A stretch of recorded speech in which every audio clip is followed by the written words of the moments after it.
Kansas City. We're checking out the fabulous Q Hotel.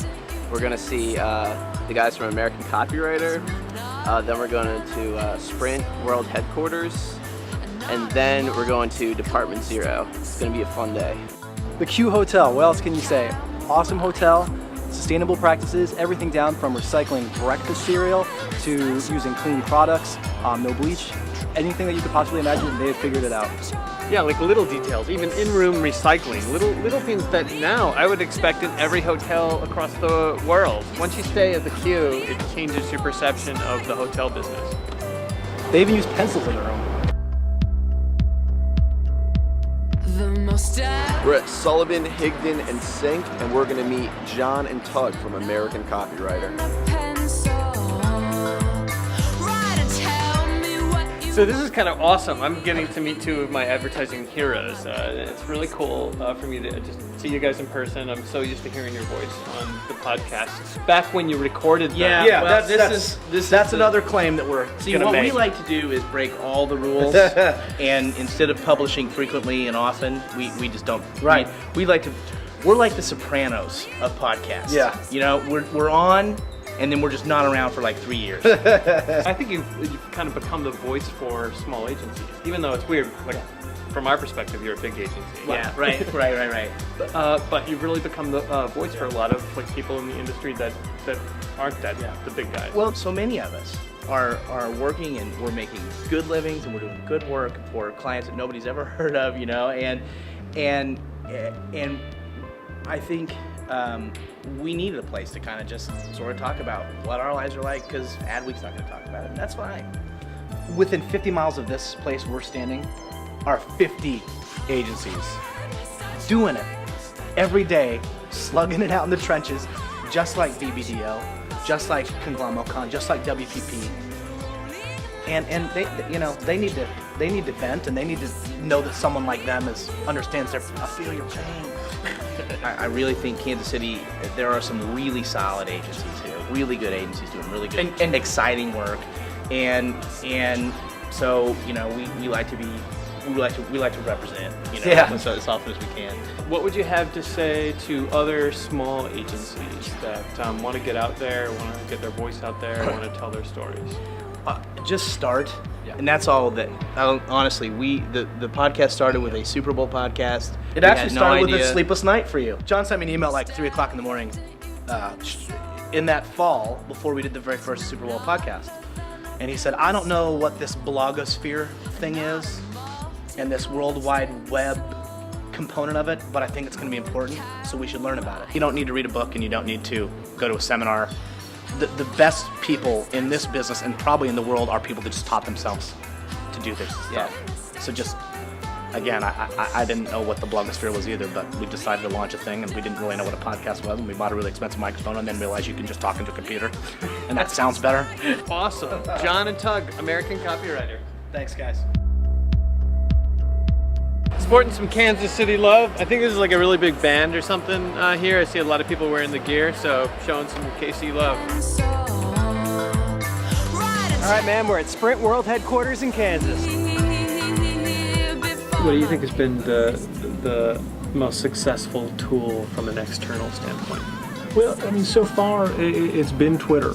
It's a great success story for us in terms of identifying an opportunity.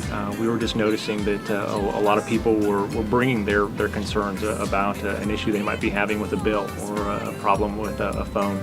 Sort of creating that expectation that we are a company that definitely cares very much about our customers having a good experience.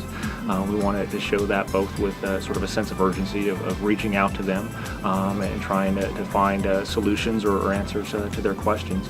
And so it's been a very good program through Twitter, but there's a number of other sort of online venues that have far more users, and I think as we can duplicate that kind of success on Facebook or some of these other places, we'll be able to make connections with even more customers, and so we're quite intrigued by the possibilities.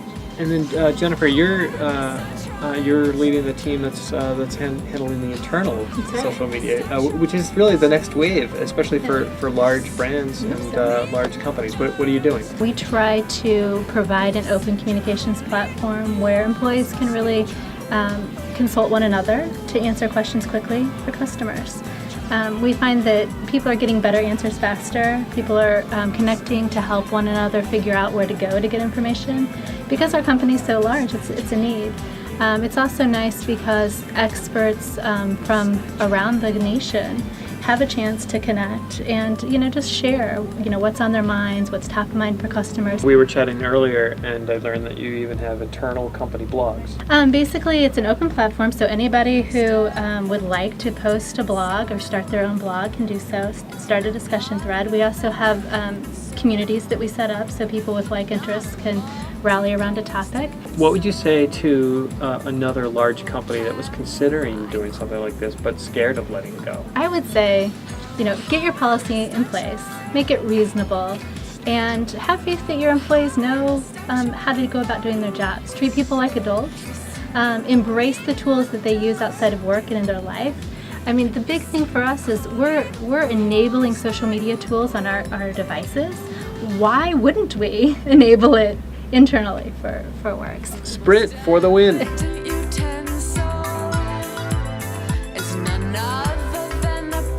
All right, we're heading into Department Zero. How about a little energy? They've got PBR on tap. Let's go. I guess Department Zero is a company we started up about 6 years ago, and basically what we do is experiential and grassroots marketing, and we do it all over the country. But what we've tried to build is something that we can work alongside traditional agencies. We don't want to do any traditional ourselves, so we don't do traditional design or copywriting or anything like that. But what we do is a lot of creative from an event standpoint or from an alternative marketing standpoint, where we go out and try to find different ways to try to communicate with people and different ways to try to engage people and bring them into a brand so that they can have a better experience of what that brand should be all about to them. A lot of it now is how can we hit 100 people for 10 minutes? How do we talk to people? And you can spend $10,000 to get 5,000 people to see your banner, or you can spend a couple $1,000s and hit 100 people that are your target demographic.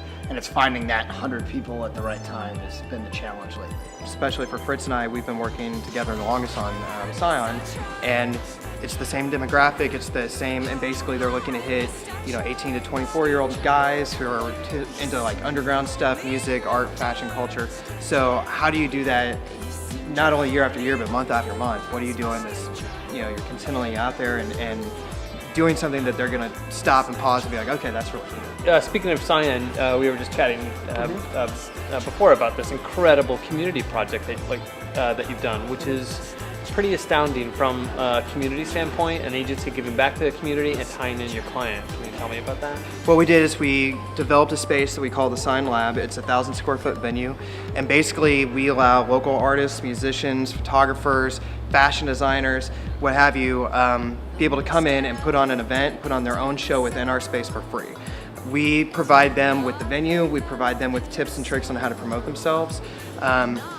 They're able to charge a small fee to cover whatever hard costs they have at the door, and basically what we're trying to do is help the local community be able to break out somewhat, and people who may not otherwise have an opportunity to get discovered or have an opportunity to have their own big show now have a venue and a free space that they can go do that at. When we're not talking about Scion and Toyota, we're talking about 18 to 24-year-olds, especially with the economy the way it's been. We've seen more companies making a bigger commitment to experiential because they have to back off so much of their really expensive media buys. They're cutting some of their national TV, their radio, their big hit kind of media, and it's easy to spend as much as you'd spend on a national TV spot in a experiential campaign that makes a serious impact with your younger audience. Woo, Department Zero. Awesome. Yeah. Thank you for coming, guys. PBR on tap.